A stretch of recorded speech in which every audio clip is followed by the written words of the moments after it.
What's up, everyone? Welcome back to our second episode of Society of Skeptics. I know it's been a while since we posted our last one, but this is going to be a good one. It's gonna be a banger. And on today's episode, we have Miss Lusardi, a member of Blair Academy's healthcare team. And would you like to give us an intro to who you are? Yes, sir. Thank you, Miss Lusardi. Thank you both for having me here today. This is an honor to be interviewed by the students here at Blair.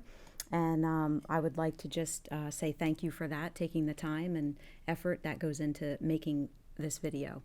I've been a nurse here for 10 years, and I've been a nurse at Hull for almost 27 years. So I'm happy to continue my journey here with the Blair students very much. Of course. And so what prompted you to come to Blair Academy after having been in a hospital setting? That's a great question. And I was very reluctant doing that. And I'll tell you why. My journey to becoming a nurse was, I'm a fixer, I'm a doer, and I like, high pace, volume. And I've always felt this strong need to help people, right? Mm-hmm. So I found myself in a hospital for a very long time. And emotionally, I connect with people because I think a lot of that it's about 85% of the healing process. Mind over matter, I'm a true believer in that. And so to connect with people on an emotional level is, game changer. And if you can do that and also help them medically to make advancements, the success rate is much better. One of my teachers in middle school was actually like an emergency room nurse, and she told us all these crazy stories about the ER. Crazy. And there was one time there's this guy that walked in with a pole sticking out of his chest, and I was wondering if you have any of these Yes, stories. I'm glad you did. So I used to work on a neuropsychology floor on the 10th floor, so the helipad was right above me. And so I used to have to triage all the patients incoming to the neurotrauma unit. And so that was probably one of the most exciting parts of my career because you never knew what was coming in and how severe it was. A lot of those patients unfortunately didn't make it, but I considered myself, there for them in their last moments, of helping them mentally, again, connecting with them during that most terrible time of their life, Yeah. Trauma, working a trauma unit and an ER is, you have that adrenaline going constantly. It never ends, your entire shift. And then you go home at night and it still continues. Why are you coughing? That's not COVID, is it? No, it's okay, not. just making sure. Okay. So it still continues. So that adrenaline, you just keep going. So it brings me back to your first question and, choosing to become a school nurse here at Blair Academy. I was very reluctant because I didn't want to lose my skills, my medical skills. And, I was nervous about that. I worked so hard to get where I was and help people on a trauma level. And then to come here, I was very hesitant. But I will say that it has given me probably more than I bargained for coming here and experiencing the Blair students because it's taught me a couple things. And one of them, the main one, is to slow down. Yeah. Slow down, be a better listener, and connect with you guys, on a different level. And like I said, sometimes that's 85% of the healing process, which is, so much satisfaction. So being in this high school setting with a bunch of teenagers, what do you find most challenging but also most rewarding with your job as a nurse here? Most challenging, I would say, there could be a lot, but I'll keep it short. Most challenging, I would say, is, dealing with the students that are going through some tough times and are stressed and sad and maybe homesick and, their families are just not here, close by enough. So, I think that was the most challenging part for me in the beginning. And then once I learned how to navigate and connect with people, connect with the students again, going back to that emotional connection, I was able to make them feel like, we were going to be okay and we were going to figure this out.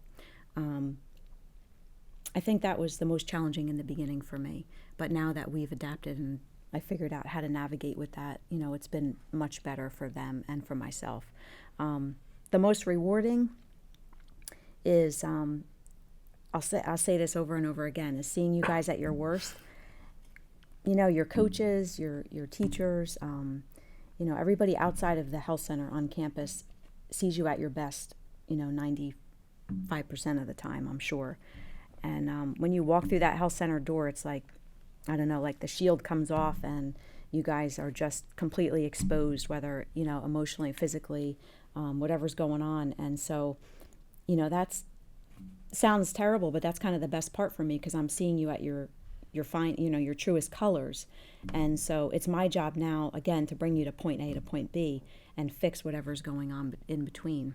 What would you say, like, to students who are like really always like stressed and they're not like taking care of themselves? Because I know, like, I fall into that trap sometimes, like just becoming overwhelmed with all the school stuff and just like kind of ignoring like my health. Like I stress eat and all that. Like, what would you say to like students who do that? Like, how should they take care And of there's a themselves? lot of students that do that. You're definitely not the only one. And a lot of them do come in and say those exact same things to me. And so it's baby steps. It's always baby steps because, you know, it's everything's coming in at you at once. And we have these expectations for you. But if you don't deal with them when they're small and they just keep getting bigger and bigger and bigger, it cycles and it gets worse. And then it's much harder to get past that point. So my advice always is, as soon as you start to feel something, let's nip it in the bud right then. Don't wait. Don't wait a week to come see me. Don't wait 2 weeks to come see me. Don't even wait 2 days. Like right away, initiate the process, figure out what's going on, and let's deal with it right then and there.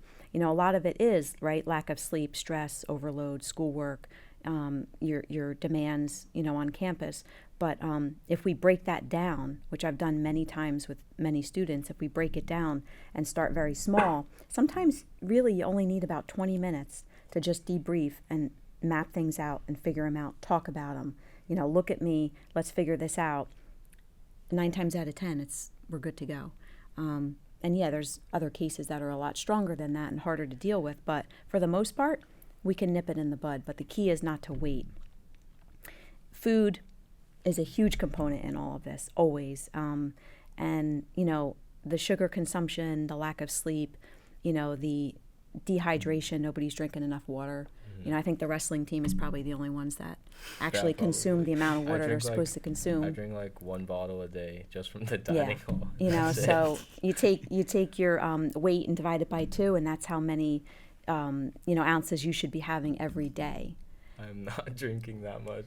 Nobody does. Yeah. And that's why they're coming into me with headaches and nausea and they can't sleep and they're stressed. Dehydration is one of the biggest, easiest things to fix.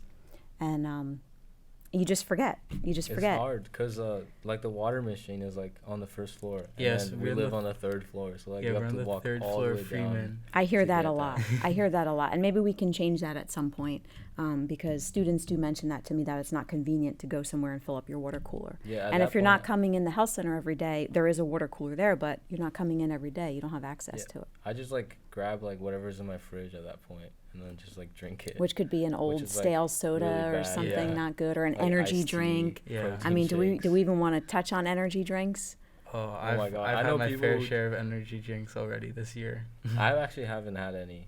Good. at all. That's good. I don't recommend them. I You started know. I know using they're them really last bad. year. So. There's a heart component in there too, but there's chemicals, there's, high sugar intake, the caffeine is through the roof, and it gives you that spike, and then you drop right afterwards. It's crazy. It's like a the drop is crash. crazy. Yeah. Yeah. So it's not health. Think about your organs and your body trying to adjust to this, you'd be better off drinking a cup of coffee, right? Yeah. But sometimes that's not enough. But it's not natural for your body to go through those spikes like that. And you're dealing with your insulin spikes. It's not just this rush of caffeine. There's a lot of like other things involved with it that make you feel pretty much like crap afterwards. So hydrate. Back to the water. Back to the basics. If we stick to the basics, we could fix a lot of things. Yeah, sometimes I notice myself using caffeine just to stay level, because I remember like for the past few weeks we've had a lot of A-push homework, like A-push DBQs, and I remember I would like wake up at 6 a.m. and prepare and just like drink like a shot of caffeine just to stay awake. But like I don't know, I think like as like a junior, I'm trying to like find like my way to like maintain like a healthier like lifestyle, like being able to wake up at 6 a.m. while still getting like 8 hours of sleep. Yeah. And it's just like about like maintaining a good workload and Maintain structure. Yeah, exactly. Structure, maintenance, and you know, if you have that structure every day, it's hard to detour from that. We're always going to have these, you know, outside interferences throughout your day, whether it's your friends, your activities, whatever it may be. But if we stay on track and start the day like that, you know, you're ahead of the game already. And every morning, you know, I do a little bit of a workout, but every morning I jump on a mini trampoline. And it may sound silly, but what it does is it pushes the lymphatic system out. So our lymph system doesn't really have a way to excrete any toxins. So we have to do that on our own, whether it's, you know, jump rope or, you know, whatever you decide to do, right? So this mini trampoline really kind of like for 15, 20 minutes, it detoxes your cells and it filters everything out of your lymph system. So there's no garbage. There's no collectors in there. That might be fun. Just like have a mini trampoline right like next to my bunk bed, and then I jump off. There you go. Morning. I mean, why not? You could start something here. Yeah. You could definitely start something here. It gets everything moving, your heart pumping, the circulation going to your brain, to all your organs. You feel alive. Now you're hydrated already because you drank a gallon of water the day before, right? Of course. Right? Yeah. So, you know, it's a cycle, right? It all trickles down, and once we get it all together, I mean, it's just, you can explode from it, you know? All good things. I've been like just like tired a lot, like for no reason, so. And we blame that on your environment here, right? Because you're structured, you don't have hardly any time for yourself. You're, you know, running from the morning breakfast to your school, to after school sports, to activities, to study hall, and then homework, right? Yeah, Probably you just want, even like, more. free time, and then like you don't have that. But then like even when you get free time, you don't like know what You're to do too with tired it because because you you don't never wanna. had like free time, so it's like a confusing situation. I get that. So again, you got to try to break it down as best as you can and figure out what works for your schedule.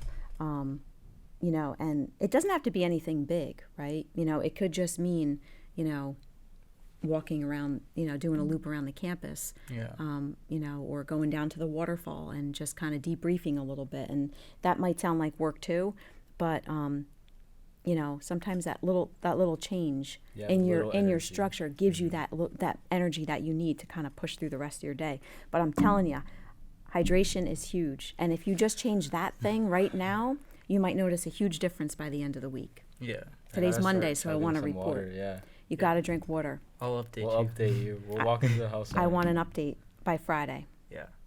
By I'll Friday. be sure to drink. It's actually like really like therapeutic to walk into the health center. I don't know. I've done it so many times just to get like cough drops, but like whenever I have like a sore throat or something, I need cough drops. I just walk from Freeman to the health center and like just listen to some music. And Yes. I remember like everyone jokes about like the person who came to like talk about like the natural highs and stuff, but I feel like music is actually like really like changing. It can like really change me like my mood in the day, because like I'd be really upset or like really stressed about work, but like I just put my headphones in and listen to music and I feel like a lot calmer. Yeah, and that, me like, too. It's like a kind of I escape. totally agree. Like, Yeah. just escape from everything and then like immerse yourself into the music. I totally agree. Yeah. I totally agree. And I'll give you an example of that. So I started the music in the health center, right? And so the students that come in really enjoy it. And sometimes they make fun of the songs I have playing as well. You know, it might not be, you know, some, you know, Kodak Black or, you know, anything like that, right? But, you know, so I try to put on a mix for everybody. Some country, you know, some rap. Try to get a little, but I want it zen in there too, right? Yeah. Because of what you just said. And the students that come in there, I find them, they just sometimes sit for 5 minutes. You know, they do what they have to do, sit for 5 minutes and maybe check their phone for a second, and then they're out the door. And if that's what it took, 5 minutes, we're in good shape, you know? And then the days that I'm off and not at the health center and I don't have music playing, the students make sure I know about it. You weren't here yesterday, Miss Lusardi, there was no music playing. So it does make a difference, you know? So just that, right? You walking to the health center to make believe that you needed cough drops just so you can come in there, right? that works, right? Yeah. Because you had that 5, 6, 7 minutes of listening to your music and debriefing on your own. And it's like getting outside and feeling like the cool air makes a massive difference. Yes. Yeah. But Big last year end of the school year was really bad for me because like I kept remember like this. waking up and then or like not sleeping, and then like the next day I'm like headaches and I don't want to go to class, and I end up going to the health center. So like it was like really bad. So insomnia is a true definition of a medical problem, right? And I think a lot of kids in general suffer from insomnia, and it's no joke because it stifles your whole next day of productivity. I mean, it just slows everything down after that. You can't think straight. You're not eating well. You don't have the energy. You want to sleep during the day, and then it throws off your cycle for at nighttime. It's, again, another triple effect, So, again, if that happens, you sound like you probably went through the whole year like that or part of the year. Yeah. And, when that starts to happen in the beginning, nip it in the bud. Come to us right away, and we'll figure it out. It wasn't like even like at the beginning, I don't think it was insomnia. It was just like me not being productive and then end up like doing work all Get the way lazy. in the morning. Yeah. And like it's really hard to like get out of that cycle and like make sure that you have your structured time to do work and then actually doing the work during that time. Yeah. Well, you're trying to please everybody here, right? Mm-hmm. Trying to please everybody and make everybody happy and do what you're supposed to be doing. But sometimes we forget about ourselves. And so when you're struggling with something like that and, you're going throughout your day and then you're having trouble sleeping at night, there's a reason for that. Your body's telling you something. Our body is our biggest first person to be able to know what's going on. Your body rejects a lot of things and we ignore it most of the time. So, that's another piece of advice through that COVID is, listen to your body. But not just with COVID now, going forward as you become, adults, listen to your body and tune in and find out, what it's saying to you and what you need to change to make things better. It's important. And most people can't do that. Yeah. Yeah, sometimes I find it really hard to like come to the health center because I may have like a test the next day that like I can't miss. And even last year, I remember like when I was like the night before I tested positive for COVID, I remember coughing and my roommate was like turning around just to make sure like he doesn't get anything. And I remember just being like, yeah, like I can't do anything about this. And I remember like I just started getting tested like every day. Once like I got like the like you're like a contact like with Close contact. Yeah, close contact. I remember just like going in and like every day I knew I was gonna get it for some reason. And then that day hit, I was just like, yeah. You got it. You finally got it. Yeah, finally got it over with. Well, I'm curious, like, what you think about the students that just like go in there, like even when they're not feeling like sick and they just want to like skip class, like. There's not that many that want to skip class, or at least they're not telling me that, for the most part, because they always say something that they need something or they have something. I'm usually a much better detective now than I was in the beginning, but I'm glad you brought that up because I feel like anybody that walks in that health center needs something, and it may not just be a cough drop, right? Yeah. Or a lot of times I find like students come in and ask me for Advil, but they have tears in their eyes and they're about ready to break. And so it's not as simple as me just saying, here you go, here's your Advil, have a good day. It's a lot of deeper layers than that most of the time. So I feel like my job is to really kind of, delve into that, whether it's on a surface level to begin with, just to open the door. Because if a student is struggling that much, I don't want that to happen. So again, nip it in the bud as soon as it happens. And I'm kind of like more of a detective sometimes too, because the student sometimes might not realize what's going on. They're struggling, but they don't know what's going on, right? Like it's like in the back of their head, but they're not really like, they're going to you because they like know something's wrong, but they don't want to like bring it up. Exactly.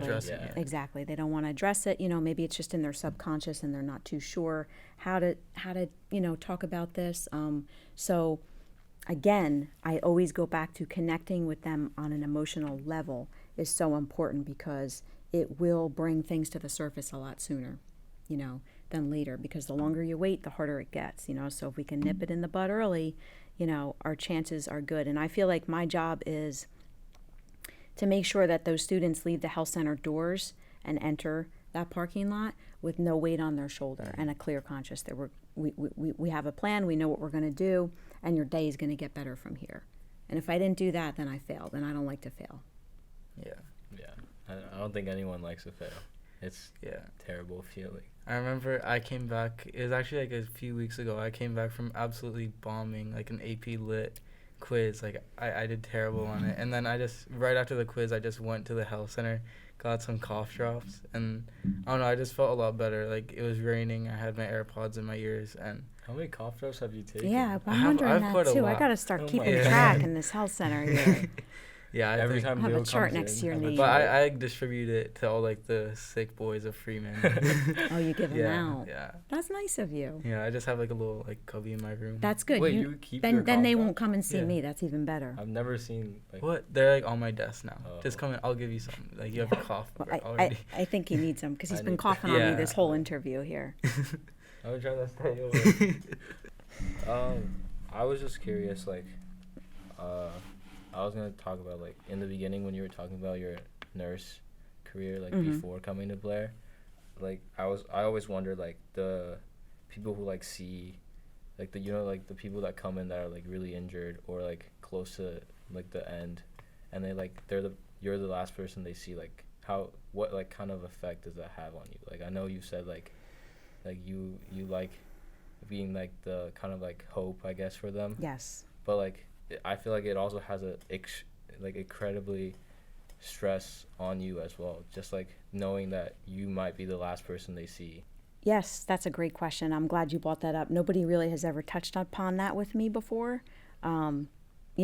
Emotionally, how am I doing, right? Mm-hmm. It's probably some of the hardest days in my life going through those times. I've seen a lot of death and sadness and illness. And a lot of times, I was with them, throughout the end. So it was hard dealing with that. And emotionally, most days it might have gotten the best of me. But I think with my experience, I was able to process it and just knowing that I did the best that I could for that person, and I gave that person the hope that it needed and the courage and the strength that it was going to be okay no matter what the outcome, because I was there with them. I think that gave me the strength to keep going and persevering. Yeah, like I don't know, like if I could go through that, like I would want to help people too. Like I feel like that would be like my main aspiration in life, like just to be able to like reach the most people we can, and like us doing this is also like a way of us like reaching out to So people true. as well. Mm-hmm. I feel like, but it's like being a nurse or like just being a doctor and like handling that many deaths like every day. I feel like it's like such like an impossible task to do. Yeah, and I unfortunately, you kind of become numb after a while. I had kind of like built this shield around me. When I first started my nursing career, I was in the oncology unit with the cancer patients, and I did that for about 8 years. And so it was young patients too, and older. But you don't get diagnosed with cancer and die 2 days later. It's a kind of a long process. So I got to know them and their families as well. So that was a kind of a depressing time for me too, and which is why I changed it up and went more into the triage emergency room setting, because it was a much higher pace, and you still saw some bad things, right? But most of the time people were in and out pretty quickly. But it's a never changing thought process, So it just the outcome is usually always the same, unfortunately. Just a matter of when. So I think, building that shield for myself and knowing that, again, emotionally, I connected with that person to make them feel as comfortable as I could that they were going to be okay no matter what the outcome. It helped me through it. Yeah, and I feel like being in that setting, you're not like in medical school, you're not taught how to like emotionally take this and emotionally like comprehend what's Very happening. good point. So it's more of a matter of experience. It's the experience, and it's the person who you were built in to be, right? Yeah. So they don't teach you that in school whatsoever. Do you think they should I don't know how they would teach it exactly. 'Cause I It's a feel like hard it's thing to really teach, hard. right? Yeah. It's based off of experience. Like you can say like all you want like during maybe like college, be like this is what you're gonna be encountering, but then Right. you're never gonna like. It's always truly gonna It's be feel very the different from impact. actually encountering. Yeah. them. And I think your experiences build your character too, right? So no matter what area you choose, you know, like I started out in oncology nursing, you have to be very, you know, empathetic when it comes to dealing with, you know, patients like that. So I think that really set the precedence for me that I knew this is, you know, you can't have a cold shoulder when you're Yeah. dealing with stuff like that, right? So that, you know, kind of set my path too for me, knowing how to be able to speak to these people on this level of death, basically death and dying, and that's not something you can learn in any college level. I don't think, you know. Experience, based on experience. Yeah. And what your Like mindset is said to what be. your yeah, that's a good word, mindset, exactly, you know. And I don't think a lot of people have the patience for that either. You know, it's a very hard thing to, no matter what area of a field you're in, I think it's a very hard thing to process, right? Death alone is a hard thing to process. Being sick, taking care of somebody that's sick, not knowing what the outcome is going to be. So I think those experiences alone decide how you're going to react.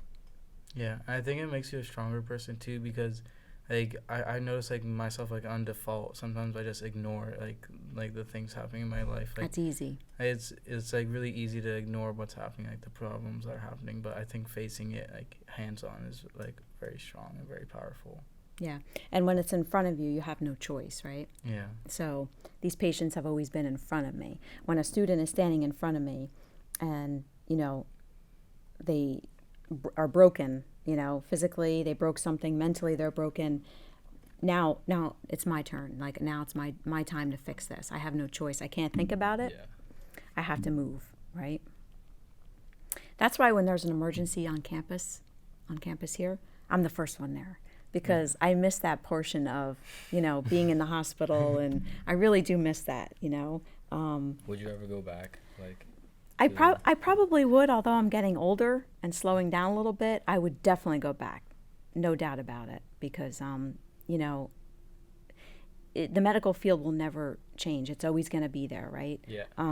So to build those skills back again, maybe it would take me some time, but not long. Not long. What can we do to like find happiness in our lives and find like meaning? So I think one of the biggest things that I have learned for myself and that I would share with you is, you know, life is too short. Never settle. And Kobe Bryant, one of his famous quotes that he said was, find your passion. It's only 3 words, but it's find your passion.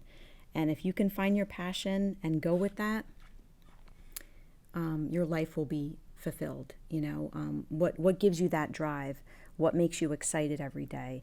What you know, what makes you want to do better and keep going? And right now at this point in my life, these students are my passion, you know, and you know, helping them and guiding them and being with them and fixing them most of the time is you know, something that now it's so ingrained. I look forward to it every day, and there's no big enough challenge that I'm not up for, you know. So find your passion. And Kobe Bryant was right. It's simple. It might sound hard, and when you're younger, it's harder to think that far ahead. But find your passion. You'll never have any problems as far as your happiness, because, like I said, life is too short. You got to just do it. I find myself like trying to find passion, and then like even when I do find it, I end up like thinking too far ahead. So then like I think I have to accomplish something with like my passion, but then like I end up thinking like, oh, like I'm never gonna reach like that point, and then See, it's like a again, very dark spiral. that is a dark spiral. Again, baby steps, right? Yeah. So if you found your passion, you're way down here already thinking, you know, Yeah, way too too far. way too far ahead. Find your passion and delve in that a little bit, you know, just stay in that little passion of whatever it is, and just, you know, keep creating and thinking. And then as you move down the road, you know, you can develop into more of what needs to be done. But it always goes back to baby steps. I'm still finding my passion. I'm still thinking of things, and it might sound silly, but I really am still thinking of things medically that I want to do in the future. I mean, so it doesn't end. Once you find it, it doesn't necessarily end. You can keep building off of that, no matter where you are in life. But I think that's one of the most important things is number one, hydrate.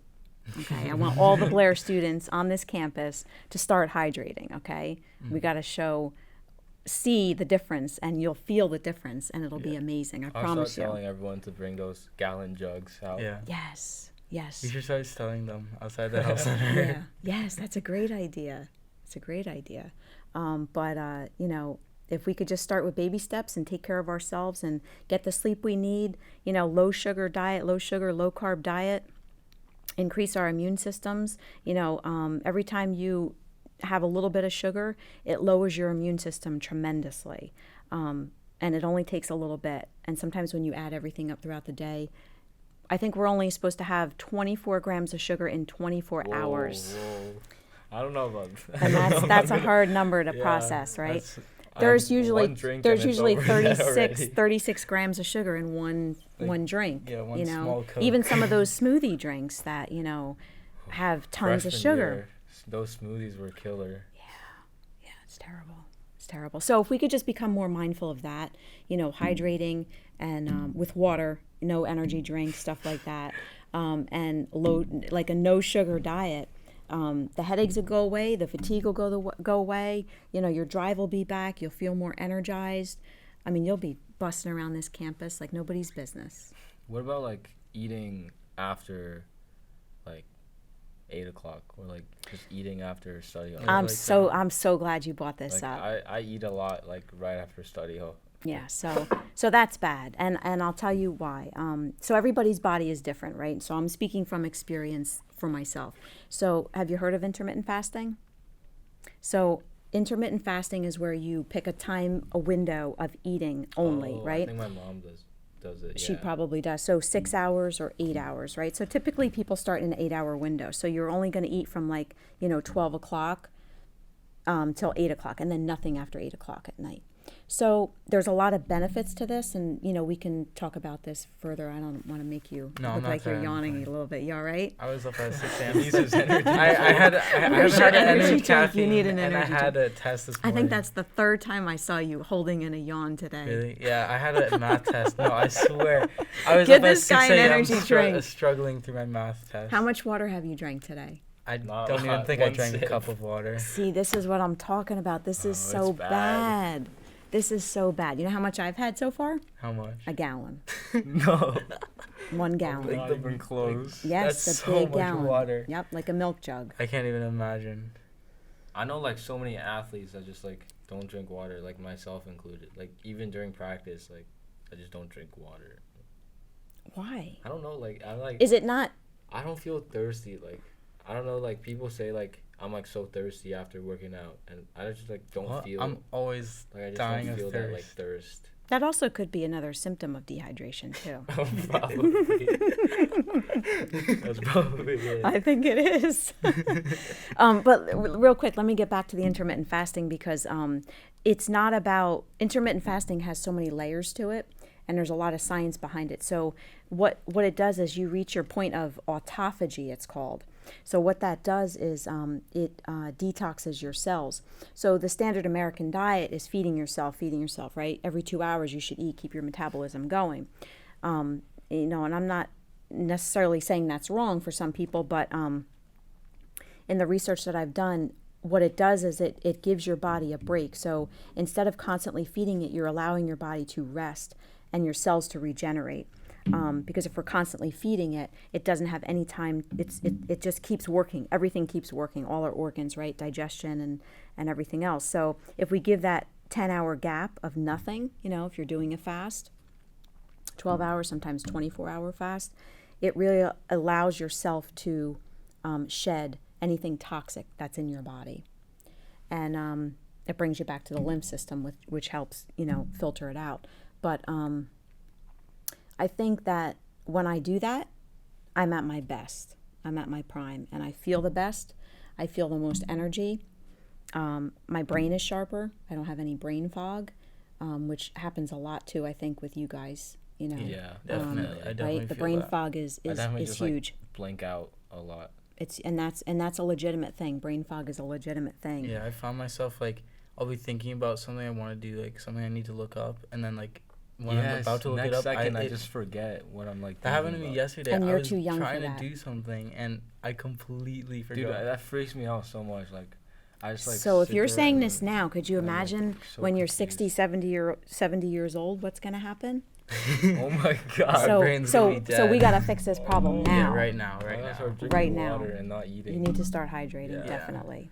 Definitely.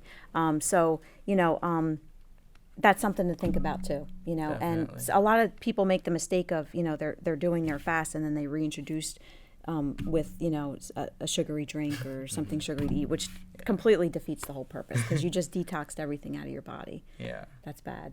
So like you should so intermittent fasting is like setting a time frame and then only eating during that time frame. Correct. So if you stop eating, if you, like say my dinner's at 6:00, I won't eat anything from 6:00 until the next morning. Now I'm more of an experienced faster because I've been doing it longer. So I'll go sometimes 20 hours and then eat like lunchtime.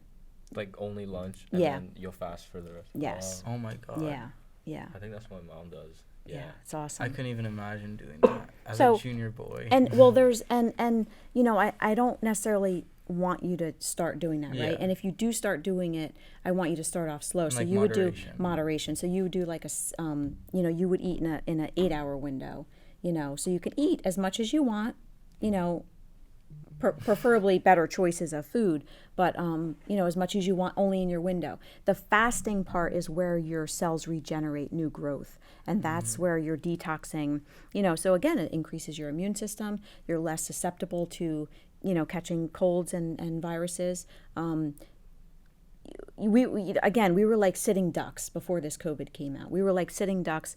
We were compromised. Build your terrain now, and as young adults, it's even better to do it because then you're staging yourself for the rest of your life.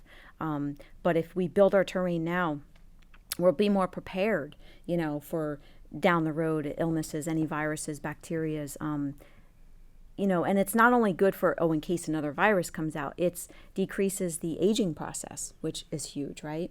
None of us want to look old, grow old. And it also, decreases the cancer risk for us. I mean, so that's huge too. There's a lot of different things that it does. So now's the time to start. Yeah. We can do this. I'm definitely gonna try. And we're going to start with Yeah. what? Water. Hydrating. Definitely hydrating. Water. It's that simple. And it's free. Yeah, it is. I mean, it doesn't even cost anything. So it's Maybe, game changer. like a couple, like 100 years down the road, water's gonna be like the most like expensive resource probably. You're right. Let's hope not. Yeah. Don't tell anybody our secret right now. Keep it quiet. Keep it on wraps. I want an update from both of you by Friday, though. You're By going to Friday. start. You're going to start tonight. Yeah. If you don't have a water bottle, do you have one? No, I use my roommates. Dude, that's so bad. Oh, your roommates. Oh no. He has two. Okay. Yeah. Shouldn't share. We shouldn't share Yeah. cups, But but sometimes it's like 5 a.m. and I'm like, you're dying of thirst, and you have to like find like the nearest water bottle. listen. Do me a favor. Go on Amazon. Yeah, and I'll buy myself buy a a new 32 boil. ouncer. 32 ounce. Okay. Fill it up with water. Put your name on it. Okay. And you're going to do the same. Do you have one? I have like 4 water bottles that I just Perfect. never use. Why don't you give him one then? Yeah, you can have one. Okay. Yeah. There you go. I gave my Perfect. roommate one, and he actually hydrates, I think. So can you open up yours tonight? Wash it out nice, fill it up with water, and drink one before you go to bed. During study hall hours, drink one. And by Friday, I want to see you both. Yeah. You're going to drink 2 of those 32 ounces every day. Every day. Okay. And if you can't find a water jug, come into the health center and fill it up there. We'll come in with like You a have camera, to. and then we'll update. Yes, No, I great remember- idea. I love that. Yes, we're going to do I that. came into the health center actually a few days ago, and I was so thirsty, and they only had the little cups. So I was Oh, like, that's terrible. You filling drank it like up 10 of like- them. I had like 20 of it. You should have told me. I think I saw you doing that too. I was wondering what Yeah, you were I was doing. so thirsty. I must have been playing tennis or Oh, something. I'm surprised I didn't pick up on that. I would have gave you a water bottle. No, it was All right, we're fine. going to change that. Yeah, yeah. We're going to change that today. 32 ounces, 2 a day. 2 of those a day. So a lot of good things came out of this interview, and I think I one wanna of them stay being so hydrated. yes, yeah, definitely. You're gonna start feeling better. I promise you. I promise you. Actually, I'm thirsty. I have to get some water myself. Thank you, everyone, for watching our second episode of Society of Skeptics with Miss Lusardi. We hope you took something away, like drinking water. Please, hopefully more than that. Yeah, of course. And we'll catch you on the next one. Yeah, thank you so much. Thank you, out. guys. Peace out. Thank you so much.